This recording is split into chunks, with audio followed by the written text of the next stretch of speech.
2026 നിയമസഭാ തെരഞ്ഞെടുപ്പിന്റെ വോട്ടെടുപ്പ് കഴിഞ്ഞതിന് ശേഷം മുന്നണികളും അതുപോലെ തന്നെ പാർട്ടികളും മാധ്യമങ്ങളും വ്യക്തികളും എല്ലാവരും തന്നെ വിലയിരുത്തലുകൾ ആരംഭിച്ചിട്ടുണ്ട്. ഇതിന്റെ കണക്കുകൂട്ടലുകൾ ആരംഭിച്ചിട്ടുണ്ട്. ആരായിരിക്കും മന്ത്രിസഭ രൂപീകരിക്കുക, ആരായിരിക്കും അധികാരത്തിൽ വരിക, അങ്ങനെ ഈ ചോദ്യങ്ങളെല്ലാം ഉന്നയിക്കുന്നുണ്ട്.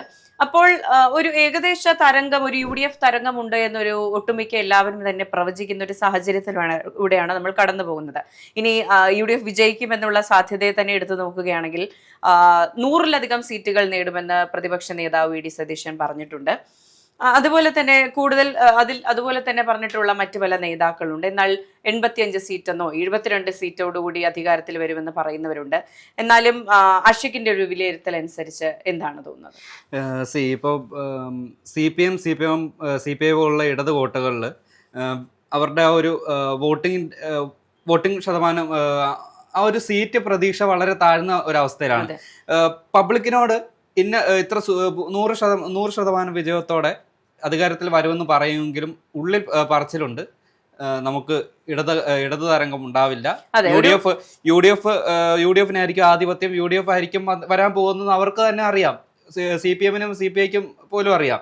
പക്ഷേ ഇവിടുന്ന് ഒന്ന് മാറി വേറൊരു കാര്യം ശ്രദ്ധിക്കുകയാണ്. മുസ്ലിം ലീഗിന് ഏതൊക്കെ സീറ്റുകളിൽ ആരൊക്കെ ജയിക്കും, എത്രയൊക്കെ സീറ്റുകൾ ജയിക്കും, എത്ര ഭൂരിപക്ഷം ഉണ്ടാവും എന്നുള്ള ഒരു ഫുൾ കോൺഫിഡൻസിൽ നിൽക്കുകയാണ് ഇപ്പുറത്ത് നോക്കുമ്പോൾ മുസ്ലിം ലീഗിന്. അതെ, തീർച്ചയായിട്ടും. ഇപ്പോൾ പ്രതിപക്ഷ നേതാവ് 100-ലധികം സീറ്റുകൾ എന്ന് പറയുമ്പോൾ മുസ്ലിം ലീഗിന്റെ കണക്കുകൂട്ടൽ അനുസരിച്ച് 85 സീറ്റുകളാണ് പ്രവചിക്കുന്നത്. അവരും UDF അധികാരത്തിൽ വരുമെന്ന് തന്നെയാണ് പറയുന്നത്. അതിൽ 85 സീറ്റുകളാണ് കേരളത്തിൽ UDF മുന്നണി നേടാൻ പോകുന്നത് എന്ന് പറയുന്നുണ്ട്. അതിൽ മലപ്പുറത്ത് മുസ്ലിം ലീഗ് മത്സരിക്കുന്നത് 12 സീറ്റുകളിലേക്കാണ്. അപ്പോൾ ആ 12 സീറ്റുകളും ലഭിക്കുമെന്നാണ് അവർ പറയുന്നത്. അത് തന്നെയാണ് എനിക്ക് തോന്നുന്നു മലപ്പുറം മുഴുവനായും ഇങ്ങ് പോരുന്ന സാഹചര്യം തന്നെയാണ് ഇപ്പോൾ.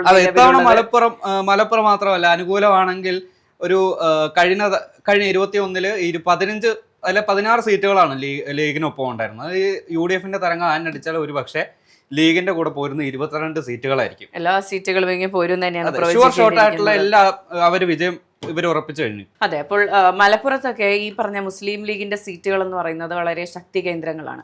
ഇപ്പോൾ ആദ്യത്തെ പിണറായി സർക്കാരിന്റെ അന്നത്തെ തെരഞ്ഞെടുപ്പ് നമുക്ക് മാറ്റി നിർത്താം. 2016-ലെ തെരഞ്ഞെടുപ്പ് അവിടെ നിൽക്കട്ടെ. 2021-ലെ സാഹചര്യം എന്ന് പറയുന്നത് വളരെ പ്രത്യേക സാഹചര്യമായിരുന്നു.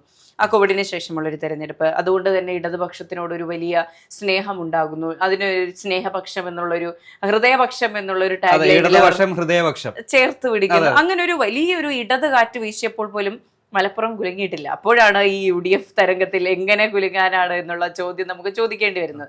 മലപ്പുറത്ത് മാത്രമല്ല, കേരളത്തിൽ പല ജില്ലകളിലും വലിയ മുന്നേറ്റം UDF-ന് ഉണ്ടാക്കാൻ സാധിക്കുമെന്ന് തന്നെയാണ് പ്രവചിക്കുന്നത്.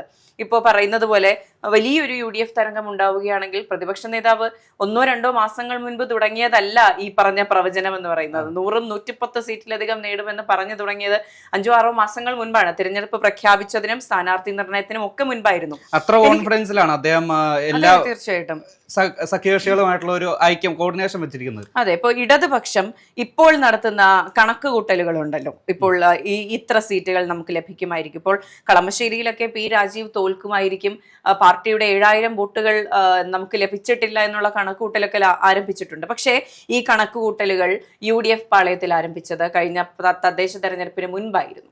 ഈ ത്രിതല പഞ്ചായത്ത് തെരഞ്ഞെടുപ്പിന് മുൻപ് കൃത്യമായ കണക്കുകൂട്ടലോടുകൂടി ആയിരുന്നു UDF, കോൺഗ്രസും അതുപോലെ തന്നെ UDF എന്ന് പറയുന്ന മുന്നണിയും തെരഞ്ഞെടുപ്പിനെ മുന്നിൽ കണ്ടത്. അന്ന് വിജയമുണ്ടായപ്പോൾ കേരളം ഒന്നടങ്കം ഞെട്ടുകയാണ് ഉണ്ടായത്. അത്രയ്ക്ക് കൃത്യമായ ഇലക്ഷൻ എഞ്ചിനീയറിംഗ് നടന്നിരുന്നു. അതുപോലുള്ള കണക്കുകൂട്ടലുകൾ തന്നെയാണ് ഈ പറയുന്ന നിയമസഭാ തെരഞ്ഞെടുപ്പിലും നടന്നിരിക്കുന്നത്. അതിന്റെ കൃത്യമായ പ്രതിഫലനം ഈ പറഞ്ഞ റിസൾട്ടിലും ഉണ്ടാകും. അത് മാത്രമല്ല, ഈ വ്യക്തമായിട്ടുള്ള ഒരു കോർഡിനേഷനാണ്, ആ ഒരു എല്ലാം സഖ്യകക്ഷികളെ ഒരുമിച്ച് കൂട്ടിച്ചേർത്തുള്ള ഒരു ടീം വർക്കാണ് UDF നടത്തിയിരിക്കുന്നത്. അതുമാത്രമല്ല, ഇപ്പോൾ ഈ ലീഗിന്റെ കാര്യത്തിലേക്ക് വരികയാണെങ്കിൽ ന്യൂനപക്ഷ ഏകീകരണം വലിയ ഒരു തോതിൽ സംഭവിച്ചിട്ടുണ്ട്. അത് നിയമസഭയിൽ അല്ല, നമ്മുടെ ത്രിതല പഞ്ചായത്ത് തെരഞ്ഞെടുപ്പിൽ മുതൽ ഈ ഒരു തയ്യാറെടുപ്പ് നടത്തിയിട്ടുണ്ട്, ന്യൂനപക്ഷ ഏകീകരണം. അതിന്റെ വ്യക്തമായിട്ടുള്ള പ്രതിഫലനം അങ്ങ് മലബാർ സൈഡിൽ ആഞ്ഞടിച്ചിട്ടുണ്ട്. ഇപ്പൊ കുറച്ചു നേരം മുമ്പ് പറഞ്ഞല്ലോ LDF ചേർത്ത് പിടിച്ചെന്ന്. ഇതിന്റെ ഫലമായിട്ടായിരിക്കും നമ്മുടെ ഈ മുൻ കൊടുവള്ളി MLA കാരാട്ട് റസാക്ക് ഇടതുമായിട്ടുള്ള ബന്ധം ഉപേക്ഷിച്ച് തിരികെ തറവാട്ടിലേക്ക്, അതായത് ലീഗിലേക്ക് മടങ്ങി വന്നു. എന്തുകൊണ്ടാണ്? കാരണം അദ്ദേഹം പറയുന്നത് എന്താന്ന് വെച്ചാൽ ഇടത് അവരെ അത് കാര്യമായിട്ട് പരിഗണിക്കുന്നില്ല, നേതാക്കളെ എല്ലാം അവർ അവഗണിക്കുന്ന ഒരു രീതിയാണ്. അതുകൊണ്ടാണ് അദ്ദേഹം ഇപ്പൊ കഴിഞ്ഞ മാസമാണെന്ന് തോന്നുന്നു, കഴിഞ്ഞ മാസം പാണക്കാട് സെയ്ദലി ശിഹാബ് തങ്ങളുടെ അടുത്ത് വന്ന് ലീഗ് അംഗത്വം പുതുക്കി തിരിച്ചു പോരുകയാണ്. 2016 എം എ റസാഖിന് 543 വോട്ടിന് അട്ടിമറിച്ച ഒരാളാണ് ഈ കാരാട്ട് റസാഖ്. 2021 വന്നപ്പോൾ എം കെ മുനീറിനോട് 2021 6344 വോട്ടിന്റെ ഭൂരിപക്ഷത്തിലാണ് കാരാട്ട് റസാഖ് പരാജയപ്പെട്ടത്. തുടർന്ന് ഇടത് പാളയത്തിൽ തുടർന്ന കാരാട്ട് റസാഖ് അവരുമായിട്ടുള്ള ബന്ധം ഉപേക്ഷിച്ച് ഈ തെരഞ്ഞെടുപ്പിന് തൊട്ട് മുന്നോടിയായിട്ട് പോകുന്നത് ഈ ലീഗിന്റെ ഏകീകരണത്തിന്റെ ഭാഗമായിട്ടാണ്. അതെ, അപ്പോൾ ഈ പറയുന്ന ന്യൂനപക്ഷ ഏകീകരണം നടത്തി എന്ന് പറയുന്നുണ്ടല്ലോ. എല്ലാ തവണയും പല പാർട്ടികളും മുന്നണികളും ശ്രമിച്ചിട്ടുള്ളത് ഈ ന്യൂനപക്ഷങ്ങളെ സ്പ്ലിറ്റ് ചെയ്ത് വോട്ടാക്കാനാണ് പലപ്പോഴും ശ്രമിച്ചിട്ടുള്ളത്. അതൊരു ഭാഗികമായൊരു ലാഭം അതിലുണ്ടാകുമായിരുന്നു എങ്കിൽ പോലും അതിൽ വീഴ്ചകളേറെയായിരുന്നു. അപ്പോൾ ഈ പറയുന്ന ഏകീകരണം കൊണ്ട് ഒരു മെജോറിറ്റി ആയ അല്ലെങ്കിൽ ഒരു വലിയൊരു ലാർജ് സ്കെയിലുള്ള ഒരു ബെനിഫിറ്റ് ഉണ്ടാക്കാൻ UDF ഇത്തവണ കഴിഞ്ഞിട്ടുണ്ട്.